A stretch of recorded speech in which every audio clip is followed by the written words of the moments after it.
پینے کی کون سی اشیاء حلال ہے اور کون سی حرام؟ شریعت اسلامیہ کی روح سے شراب کا پینا سخت حرام ہے۔ کبیرہ گناہوں میں یہ سب سے بڑا اور سخت ترین جرم ہے، کیونکہ اس میں بہت سی اخلاقی، جسمانی اور اجتماعی نقصانات ہیں، اور اس کا حرام ہونا کتاب اللہ، سنت رسول اللہ صلی اللہ علیہ وآلہ وسلم اور اجماع امت سے ثابت ہے۔ اللہ تعالیٰ فرماتا ہے، یا ایھا الذین آمنوا انما الخمر والمیسر والانصاب والازلام رجس من عمل الشیطان فاجتنبوہ لعلکم تفلحون۔ انما یرید الشیطان ان یوقع بینکم العداوۃ والبغضاء فی الخمر والمیسر ویصدکم عن ذکر اللہ وعن الصلاۃ فہل انتم منتہون۔ اس آیت شریفہ میں شراب کے حرام ہونے کی 10 دلیلیں ہیں۔ اول یہ کہ اس عمل شراب نوشی کو جوا، بتوں کے تان اور 500 کے تیر کے ساتھ ملایا گیا ہے، لہٰذا یہ بھی اسی طرح کی حرام شے ہوئی۔ دوسرا یہ کہ اس کو رجس فرمایا اور رجس کے معنی حرام کے ہیں۔ تیسرا یہ کہ اس کو اعمال شیطانی میں شمار کیا گیا۔ چوتھا یہ کہ اس سے فریض کا حکم دیا گیا۔ پانچواں یہ کہ نجات کو اس کے ترک پر منحصر رکھا۔ چھٹا یہ کہ شیطان چاہتا ہے کہ اس کو باہمی عداوت کا سبب بنائے۔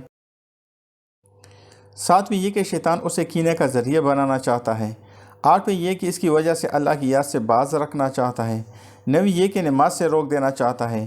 اور 10ویں بطریق استفہام تاکیدی ممانعت یہ فرما کر کی گئی ہے کہ فہل انتم منتہون، کہ اب تو باز آ جاؤ گے نا۔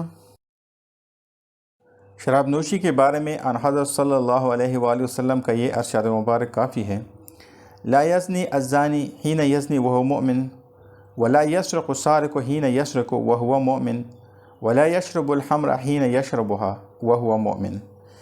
یعنی بدکاری کرنے والا بدکاری کے وقت مومن نہیں رہتا، چوری کے وقت مومن نہیں رہتا، اور شرابی شراب پینے کے وقت مومن نہیں رہتا۔ خمر کے معنی وہ شے جو عقل پر پردہ ڈال دے، یعنی اسے خبت کر دے، مدہوش بنا دے اور کو دے۔ بس ہر وہ شے جو عقل کونے والی ہو وہ خمر ہے، خواہ وہ انگور سے آگ پر جوش دے کر بنائی جائے، خواہ کھجور، شہد، گندم یا جو سے، خواہ دودھ، اشیاء خوردنی یا کسی اور چیز سے تیار کی جائے، یہاں تک کہ نشہ آور ہو جائے۔ آن حضرت صلی اللہ علیہ وآلہ وسلم نے یہ تصریح فرما دی ہے کہ ہر وہ شے جو زیادہ مقدار میں نشہ آور ہو وہ تھوڑی سی بھی حرام ہے، خواہ نشہ نہ لائے۔ حدیث کے الفاظ یہ ہیں کہ ما اسکر کثیرہ فقلیلہ حرام، یعنی جو شے زیادہ مقدار میں نشہ آور ہو وہ تھوڑی سی بھی حرام ہے۔ اجماع کے متعلق یہ ہے کہ تمام مسلمان اور ائمۃ المسلمین اس امر پر متفق ہیں کہ شراب حرام ہے اور اس کا پینا بدترین گناہوں اور شدید ترین جرائم میں سے ہے۔